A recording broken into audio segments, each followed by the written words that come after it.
Good morning my dear students. आज की इस क्लास में हमको बेटा क्लास 12 फिजिक्स की बात करना है बेटा, इंग्लिश मीडियम के बच्चों के लिए। किसके लिए बेटा?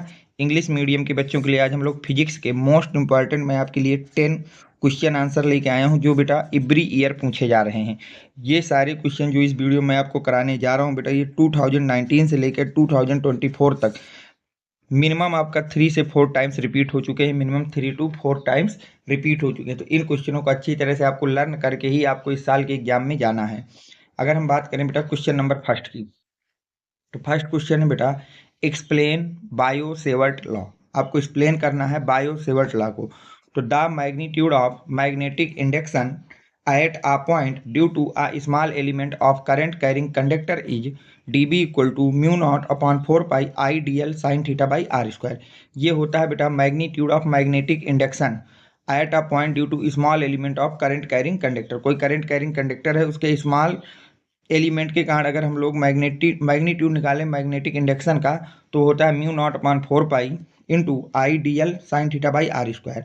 वेयर आई क्या है बेटा? Current flow in wire. I को हम पढ़ेंगे current flow in wire. R क्या है? Distance between small element D L and point P. जो आर है वो डिस्टेंस है डी एल और पी के बीच की बेटा। डी बी क्या है? Magnetic induction at point P.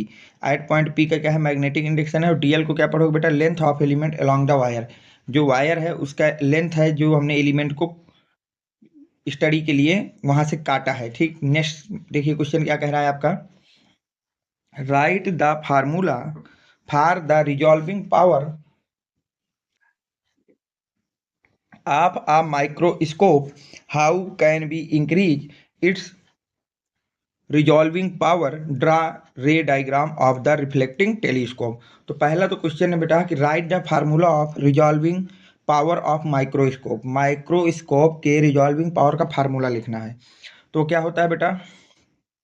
The formula for the resolving power of a microscope R equal to 2 mu sine alpha by 1.22 lambda. ये आपका फार्मूला होता है बेटा रिजॉल्विंग पावर ऑफ माइक्रोस्कोप। बेटा अगर हम नेक्स्ट क्वेश्चन की बात करें, तो नेक्स्ट क्वेश्चन कह रहा है an electrostatic field line is a continuous curve that is a field line can not have sudden break, why not.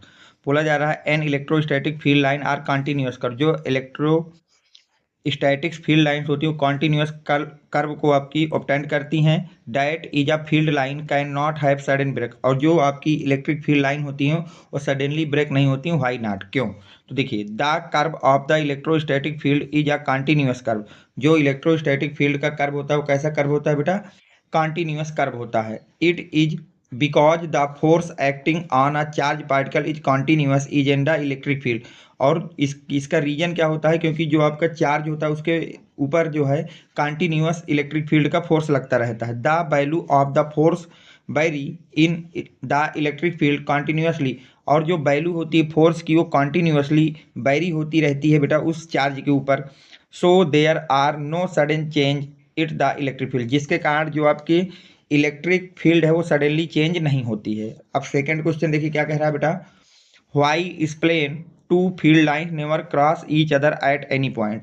Why explain कि टू जो फील्ड लाइंस होती हैं वो कभी भी एक दूसरे को क्रॉस नहीं करती हैं किसी भी पॉइंट पर, फॉर एनी पॉइंट। इसको एक्सप्लेन करना। तो लिखिए the direction of electric field line at any point is fixed. जो डायरेक्शन होती है इलेक्ट्रिक फील्ड लाइन की वो किसी भी पॉइंट पर आपकी फिक्स होती है। Two electric field never cross each other.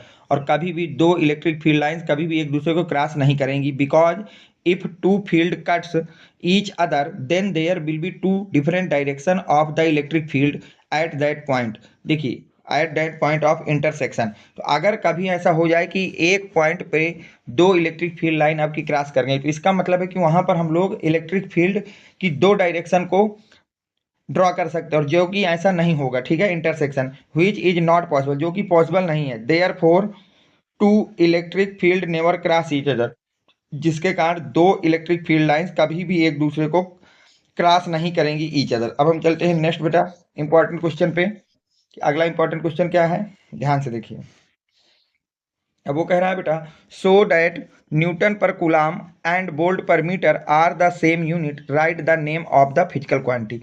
आपको ये शो करना है कि newton per coulomb and volt per metre are the same unit, दोनों सेम यूनिट हैं, और राइट करना है कि वो किस फिजिकल क्वांटिटी की यूनिट है। तो देखिए according to question Newton per coulomb को हमको प्रूव करना है volt per metre, Newton per coulomb को हमको प्रूव करना है वोल्ट पर मीटर के इक्वल। देखिए वोल्ट किसकी यूनिट होती है, unit of potential difference, metre को मीटर रहने दीजिए। अब पोटेंशियल डिफरेंस का फार्मूला क्या होता है बेटा, W by Q by metre. W का यूनिट हो गई जूल, क्यू की यूनिट हो गई कुलाम, मीटर को मीटर रहने दीजिए। अब यहाँ से कुलाम को नीचे लाइए तो ये हो जाएगा बेटा जूल की जगह हम लिख सकते हैं न्यूटन मीटर, जूल को हम क्या लिख सकते हैं न्यूटन मीटर। कुलाम नीचे आ जाएगा तो हो जाएगा कुलाम मीटर, मीटर से मीटर कट जाएगा तो यहाँ से आ जाएगा न्यूटन कुलाम। और यही प्रूव करना था कि न्यूटन कुलाम किसके बराबर होता है, वोल्ट मीटर की। तो वोल्ट मीटर इक्वल टू हमारे पास आ गया न्यूटन कुलाम, प्रूव हो गया। The physical quantity of electric field, और ये जिस क्वांटिटी की यूनिट है उसका फिजिकल क्वांटिटी का क्या नाम है बेटा, उसका नाम है इलेक्ट्रिक फील्ड, उसका नाम क्या है बेटा, इलेक्ट्रिक फील्ड। ठीक है, अब हम चलते हैं नेक्स्ट क्वेश्चन पे कि अगला क्वेश्चन क्या कह रहा है।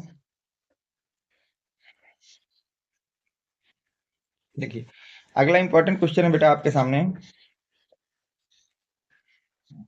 ये है, बोला जा रहा है बेटा right the formula of electric field between two parallel plates having surface charge density plus sigma and minus sigma.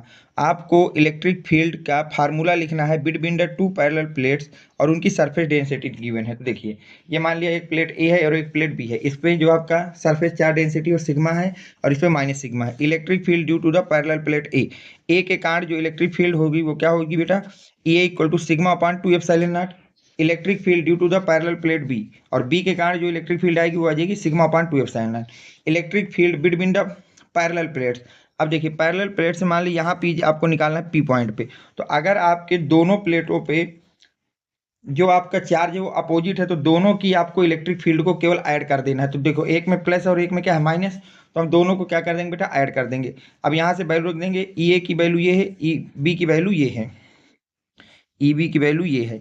अब दोनों को रख दिया बेटा, एलसीएम ले लिया तो एलसीएम आ गया 2 एप्सिलॉन नॉट, ऊपर हो गया 2 सिग्मा, 2 से 2 कट गया तो आपका ईपी की वैल्यू कितना आ गई, sigma upon epsilon not, sigma upon बेटा कितनी आ गई, एप्सिलॉन नॉट। ये इसका प्रॉपर आंसर होगा। अब देखते हैं नेक्स्ट क्वेश्चन बेटा। देखिए नेक्स्ट क्वेश्चन क्या कह रहा है बेटा, derive the dimension equation of permeability of electricity with the help of electric force between the charge.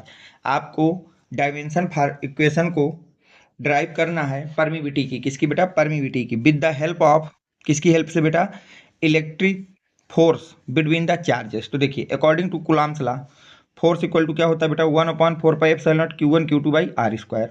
अब यहाँ से हमें एप्सिलॉन नॉट की हमको यूनिट निकालना है तो एप्सिलॉन नॉट को इधर ले जाते हैं, बाकी सब इधर, तो 1/4 pi Q1 into Q2 by R square into 1/f। अब देखिए एप्सिलॉन नॉट की जब आप डायमेंशन निकालेंगे तो क्या हो जाएगा, dimension of Q1 into dimension of Q2, ये तो कांस्टेंट है 1/4 पाई एप्सिलॉन नॉट, इसकी तो डायमेंशन होगी नहीं, डायमेंशन ऑफ आर का square into dimension of force. अब डायमेंशन ऑफ Q1 क्या है, चार्ज, और चार्ज की डायमेंशन क्या होती है 80। डायमेंशन ऑफ Q2 क्या है, चार्ज की डायमेंशन क्या होती है 80। डायमेंशन ऑफ आर क्या होती है, डिस्टेंस की डायमेंशन क्या होती है L, तो L square. Dimension of force की डायमेंशन क्या होती है MLT की पावर -2। अब देखिए यहाँ से 80 का 80 से मल्टीप्लाई हो जाएगा A स्क्वायर T स्क्वायर, नीचे क्या होगा ML की पावर 3 T की पावर -2। अब इन सबको ऊपर ले चलेंगे तो एप्सिलॉन नॉट इक्वल टू हो जाएगा M की पावर -1, L की पावर -3, A की पावर 2 और T की पावर 4। तो ये हो जाएगी बेटा डायमेंशन ऑफ द परमिबिलिटी। इसको लर्न रखना, डायरेक्ट एक नंबर में भी पूछ लेता है कि डायमेंशन ऑफ परमिबिलिटी क्या होती है, तो ये आपका इसका आंसर है। अब हम चलते हैं बेटा नेक्स्ट क्वेश्चन में, नेक्स्ट क्वेश्चन आपका क्या कह रहा है उसकी बात कर लेते हैं। देखिए ध्यान से बेटा, अब बोला जा रहा है what is meant by energy density of a capacitor, write an expression. की जो एनर्जी डेंसिटी होती है कैपेसिटर की उसकी मीनिंग क्या है और एक्सप्रेशन क्या है। It is the defined as the energy stored in the electric field of the capacitor per unit volume. तो एनर्जी डेंसिटी क्या होती है बेटा, एनर्जी स्टोर की जाती है इलेक्ट्रिक फील्ड में, किसके अंदर बेटा, कैपेसिटर के पर यूनिट वॉल्यूम में। कैपेसिटर के पर यूनिट वॉल्यूम में जो एनर्जी स्टोर होती है उसी एनर्जी को हम लोग एनर्जी डेंसिटी कहते हैं। एक्सप्रेशन क्या होती है बेटा, U equal to 1/2 epsilon naught E square, epsilon naught E square, ये इसकी एक्सप्रेशन हो गई। बस बेटा आज की क्लास में हम लोग यहीं तक रखते हैं। ये सारे जितने भी इंपॉर्टेंट क्वेश्चन थे मैंने आपको यहाँ पे करा दिए हैं। अभी तक जो भी बच्चे हमारे टेलीग्राम चैनल से नहीं जुड़े वो बच्चे बेटा 7880960882 ये मेरा व्हाट्सएप नंबर है।